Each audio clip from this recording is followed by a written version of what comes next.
A presença do sofrimento e do mal em nosso mundo levanta questões desconcertantes na mente de muitas pessoas em relação ao caráter de Deus. Por que o Senhor permitiu que o pecado existisse? Por que Ele permite que inocentes sofram? Por que permite que o pecado e o sofrimento continuem existindo? Os salmos são mais do que belos cânticos de louvor a Deus. Eles devem exercer impacto profundo em nossa compreensão de questões complexas, como a existência do pecado e do sofrimento.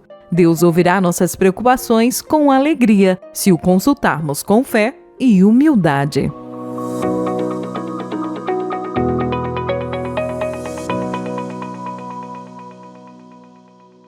Olá, tudo bem? Estamos aqui prontinhos para começarmos a lição desta semana. Eu creio que você já está bem preparado, bem preparada para o estudo dessa lição, a número 5, um cântico ao Senhor em terra estranha. Seja bem-vindo a esse canal e eu quero pedir que você já comece a curtir, comentar e compartilhar. Pegue o sininho aí que aparece na sua tela, acione o sininho também, programe para que as nossas publicações possam chegar a você a tempo e de você não perder nenhuma delas, ok? Cada ação dessa promove o canal e ajuda também a multiplicarmos essa oportunidade de que outros possam também interagir conosco, tá bom? Na tela você está vendo aí o Salmo 137, verso 4, que é o Salmo para memorizar. Mas como poderíamos entoar um cântico ao Senhor em terra estranha? Essa é uma pergunta interessante. Como seria possível entoar um cântico ao Senhor em terra estranha? Eu quero fazer um convite. Como ter uma vida de fé em terra estranha? E o convite que eu quero fazer para você é você começar a escrever um salmo. E aí, já pensou nisso? Tem o salmo de Asaf, tem o salmo de Davi, tem salmos dos filhos de Coré. E que tal ter o salmo da Maria, do José, do João, o salmo de você que está assistindo o nosso canal? Como é que se escreve um salmo? Bom, primeiro comece contemplando as coisas que Deus fez, comece pensando naquilo que Deus tem feito com você, pense naquilo que você pode agradecer, aquilo que você pode compartilhar. Então, experimente escrever um salmo.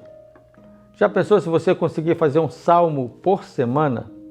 No final você terá pelo menos 13 salmos prontinhos para você compartilhar. Na verdade, nós estamos na lição número 5. Eu estou dando essa ideia agora. Você tem condição de fazer pelo menos 8 salmos, ok? Olha aí, se você fizer esse salmo, você pode enviar para nós como comentário aí do site e a gente deixa publicado e eu vou, com a sua permissão, colocar no nosso canal do WhatsApp também, para que outros possam ver, visualizar, tanto no WhatsApp quanto no Telegram, poderem visualizar o salmo que você compôs. Mas seja honesto com Deus, sem compilação, mas com inspiração, ok? Contemple o que Deus tem feito na sua vida, contemple as ações de Deus ao seu redor e escreva um salmo. Não precisa ser o Salmo 119, hein? Pode ser um salmo pequeno, bem curtinho, mas que alcance o propósito de adorar e de louvar o nome do Senhor. Beleza? Muito bem. A pergunta que precisa estar norteando as suas ações nessa semana, ao recapitular, ao revisar a lição, é como ter uma vida de fé em terra estranha. Como é possível cantar em meio à dor, a tormentas, dificuldades e a um ambiente hostil? Vamos então ao nosso esboço? Dê uma olhada aí na tela. Eu quero sugerir como ponto-chave de abordagem a pergunta: onde está Deus? Essa pergunta vai ser respondida na terça-feira, ok? Mas você já provoca o estudo da lição fazendo essa pergunta: onde está Deus? Sim, onde Ele está numa terra estranha. E eu vou aproveitar então o tema, que é uma pergunta desse ponto-chave, para sugerir que você faça a lição dessa semana apresentando o tópico das reações dos salmistas ao aparente silêncio de Deus. Então, eu considero aqui o Salmo de Asaf, ok? E o Salmo de Davi. São dois salmistas que são apresentados na lição dessa semana. Então, a ideia é analisar as reações de cada um deles. Por exemplo, Asaf. o clamor dos oprimidos. Ele pergunta, Senhor, por que nos rejeitas?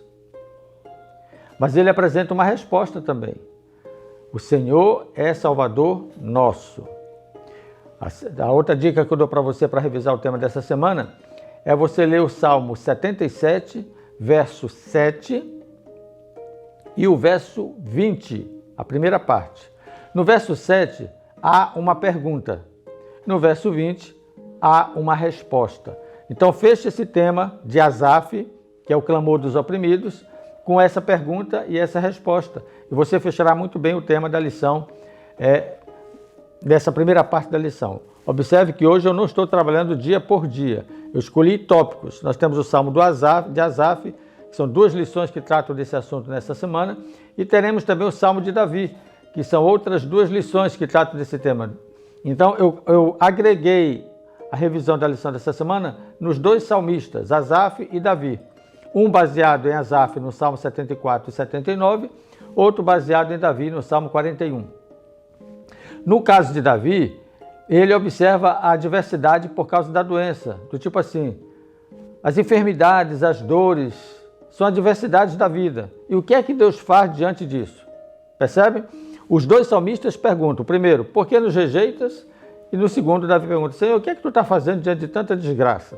Diante de tanta adversidade, ok? Mas ele responde. Asaf responde, o Senhor é Salvador nosso. Davi responde, o Senhor é bendito e eterno. Eu acho interessante você ir pontuando esses tópicos com a classe e lendo os textos de apoio, ok? O outro momento que o salmista Davi trata desse assunto é quando ele mexe com a felicidade dos perversos, lá no Salmo 37. Lá é declarado que essa felicidade é temporária. Sugiro que você apresente também a abordagem que a lição apresenta sobre o cetro dos ímpios e o da justiça. São 2 cetros, o dos ímpios e o da justiça. E a visão do salmista, que é local, em contraponto com a visão de Deus, que é universal. Isso no Salmo 37, versos 26 e 28, ok? Aí está o esboço para você fazer a sua revisão e eu concluo minha abordagem dessa semana com 2 perguntas que você pode colocar para a unidade de ação e dessa maneira elas interagirem. Por que Deus permite que os inocentes sofram? Ok? Segunda, por que Deus não acaba com o nosso sofrimento atual? Veja, são 2 perguntas, elas são parecidas, mas não são necessariamente as mesmas, ok? Mas elas abrangem os inocentes e aqueles que, porventura, sejam culpados. De qualquer forma, a pergunta do salmista é, por que não para o sofrimento? Ok? A lição dessa semana nos ajuda a ter uma resposta precisa para isso. Aliás, eu estou mostrando aí na tela uma imagem que eu tirei da parte do comentário da lição da Escola Sabatina. Achei muito interessante. Se você puder explorar isso aí, ela apresenta 11 pontos a respeito da experiência de confiar no Senhor, ok? Confia no Senhor e faça o bem. Depois agrada-te do Senhor, depois entrega teu caminho ao Senhor, depois confia nele. É o Salmo 37, é bem conhecido. Descanse no Senhor, espere nele. São ações, são atitudes que devemos ter diante das diversidades da vida. Então, você pode finalizar com essas ações e essas promessas contidas no texto. Pelo menos nesse texto aí, nesse escopo, nesse resumo, 3 promessas estão apresentadas e você pode lançar mão delas para o fechamento da lição da Escola Sabatina, ok? Quero convidá-los a orar. E a oração desse dia está no Salmo 30, versos 10 e 12. É um salmo conhecido e você pode orar comigo. Feche os seus olhos. Ouve, Senhor, e tem compaixão de mim. Sê tu, Senhor, meu auxílio. Converteste o meu pranto em folguedos. Tirastes o meu pano de saco e me cingiste de alegria. Para que o meu espírito te cante louvores e não se cale, Senhor Deus meu, graças te darei para sempre. Amém.